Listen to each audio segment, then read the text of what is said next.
Hola, buenas noches a todo el equipo, a Lucy, a Iván y bueno, y a toda la audiencia del equipo y del programa. Muchas Buenas gracias. noches, diputada. Diputada, usted, bueno, obviamente está al tanto seguramente del contenido del decreto. Nosotros le vamos a ir contando ahora a nuestra audiencia en qué consisten los principales anuncios, pero bueno, queríamos saber si usted está de acuerdo en principio con lo dispuesto por el Ejecutivo Provincial. Mira, conozco el texto del decreto. Sí, la verdad es que todo aquello que contribuya a fortalecer el cambio de conductas y de actitud que tenemos que tener en el marco de esta cuarentena, que entiendo que son las medidas sobresalientes del decreto, y que permita que cumplamos aquello que nos han pedido especialistas y los responsables del gobierno nacional y de los comités de crisis, que es que nos quedemos en nuestras casas, es una buena medida. Estas medidas van modificándose, adecuándose o adaptándose a partir de cómo se van evaluando los comportamientos respecto de las mismas. Así que bueno, pareciera ser que hay que ser un poco más restrictivos y en esas restricciones esta veda completa los días domingos, algunas precisiones respecto de los horarios en los que estarán abiertos algunos negocios, o los negocios exceptuados, los que pueden permanecer abiertos, y escuchaba el comentario de ustedes, lo de la circulación, que es cierto que recomendaban que fuera uno solo, pero no había ninguna norma que así lo dispusiera. Esta sería la primera disposición concreta en relación a qué cantidad de gente puede circular en los momentos que excepcionalmente está permitido hacérselo. Luego, el decreto no tiene ninguna otra consideración más que, creo que la más importante de todas es adherir a la suspensión de ejecuciones y de cortes por servicios, por el plazo de la emergencia, y si no recuerdo mal, ninguna otra anuncio. Esperábamos anuncios económicos y algunas otras cosas que no surgen del decreto, ¿no? Claro, bueno, hay algunos anuncios respecto a créditos que se van a otorgar a través del Banco Provincia del Neuquén, un monto total de 2.300 millones de pesos que estarán a disposición a través de líneas de financiamiento vigentes para comercios y servicios, turismo, ganadería, empresas de vaca muerta y eficiencia energética. Hay algunos corrimientos de plazos que, leyendo así rápidamente el decreto, nos parecieron muy pobres, muy escasos, ¿no? Como algunos vencimientos, por ejemplo, en el impuesto inmobiliario, que, bueno, fueron corridos por muy pocos días y que van a terminar en marzo o en abril, obligando a la gente de todos modos a pagar.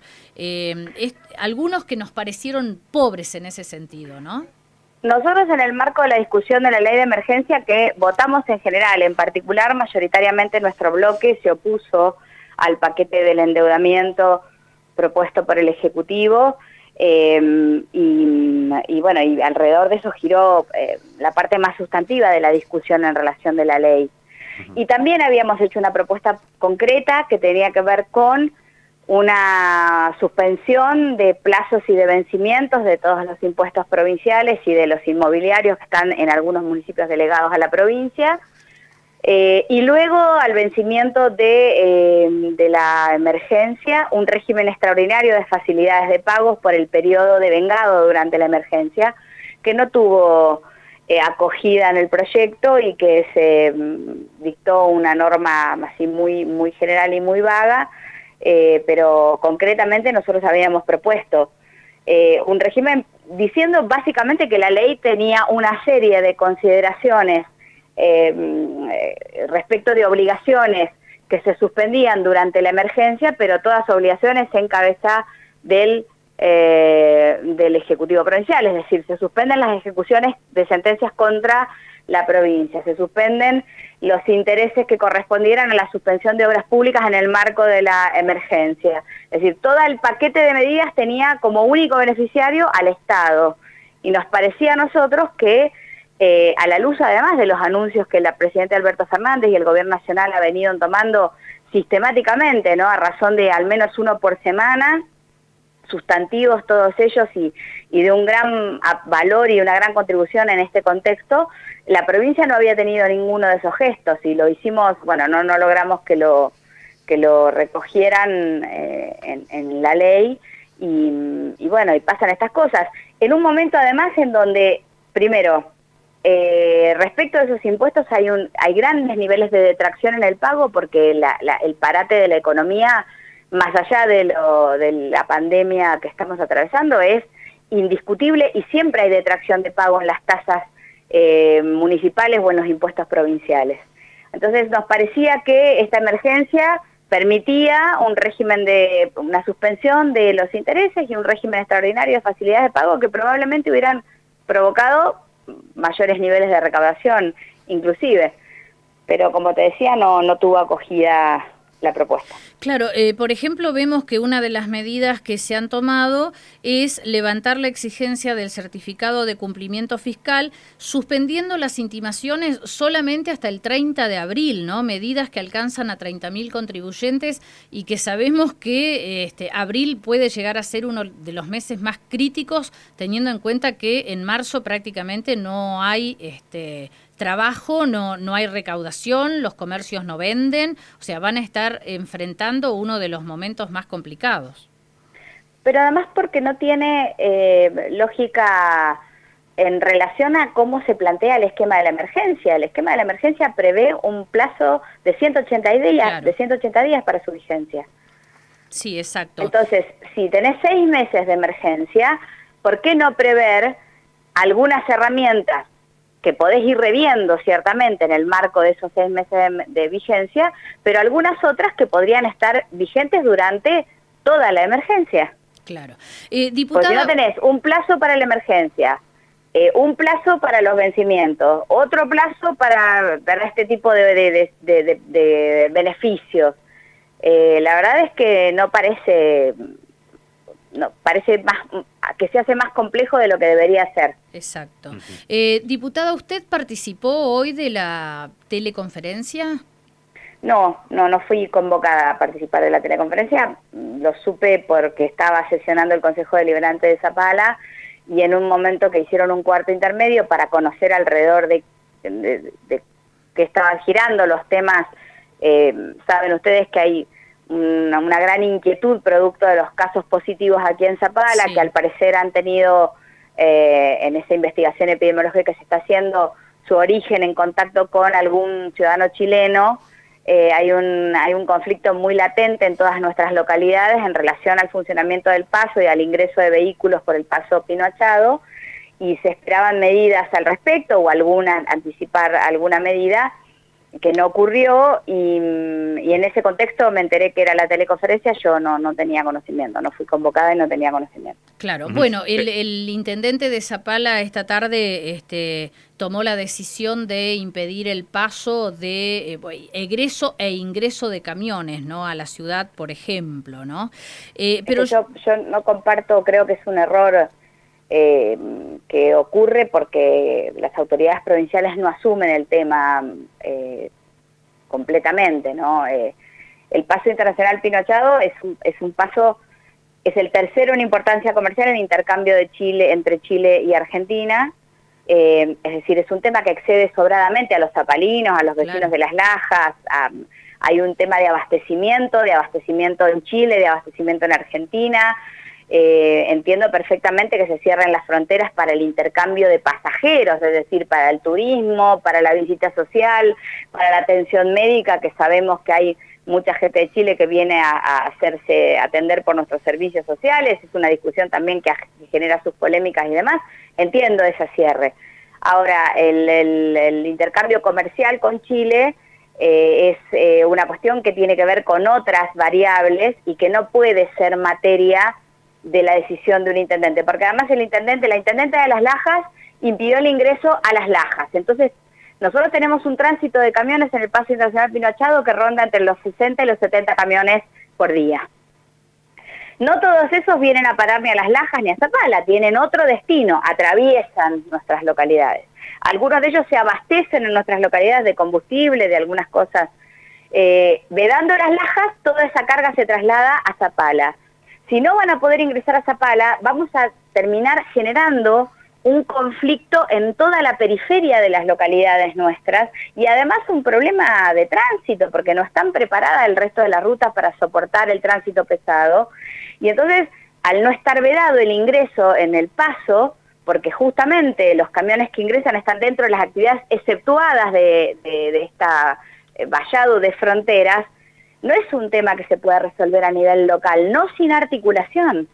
Claro, sí. Entonces, yo además creo que hay que poder comprender algunas otras variables que, insisto, que exceden completamente la realidad local, inclusive la provincial.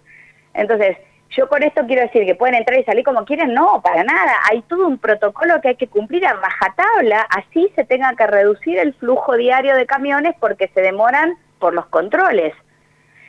Y creo que lo que hay que intensificar son los controles de gendarmería, de migraciones, de interior, de todos los ministerios y los organismos nacionales que tienen competencia en su intervención en los pasos, por supuesto fortalecer las acciones en ese lugar, pero me parece que esto nos va a traer mayores problemas que soluciones. Entonces, yo esperaba un anuncio del gobernador, de hecho se había anticipado en algunos medios regionales que la medida tenía justamente, que esta teleconferencia tenía que ver con poder lograr unificar algún criterio para evitar estas medidas aisladas que se están tomando por localidades. Diputada, teniendo en cuenta su pasado como jefa comunal allí en Zapala, la semana pasada se supo, cuando se empezaron a conocer las medidas durante la pandemia, que el gobernador había declarado que se iba a inaugurar próximamente la ampliación del hospital de Zapala. ¿Cómo está preparada la localidad y qué opinión le merece justamente esta declaración de Gutiérrez? Bueno, nosotros lo habíamos pedido, le formalizamos una nota a la ministra una semana antes, creo, del anuncio del gobernador, en donde le decíamos que, según teníamos conocimiento, las obras, los ítems de construcción de la obra contratada del Hospital Zapala estaban concluidos. Lo único que quedaba pendiente allí es una situación de esas que suelen ocurrir cuando los proyectos se hacen en un escritorio fuera del territorio, ¿no?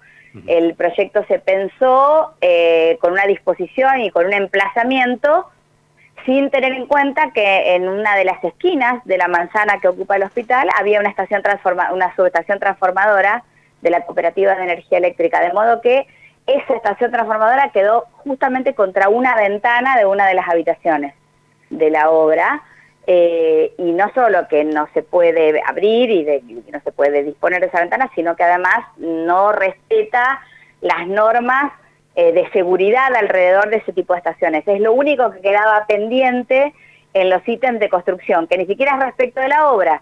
Hay que reubicar la estación transformadora y eso, bueno, requería una inversión que no estaba prevista en el proyecto original.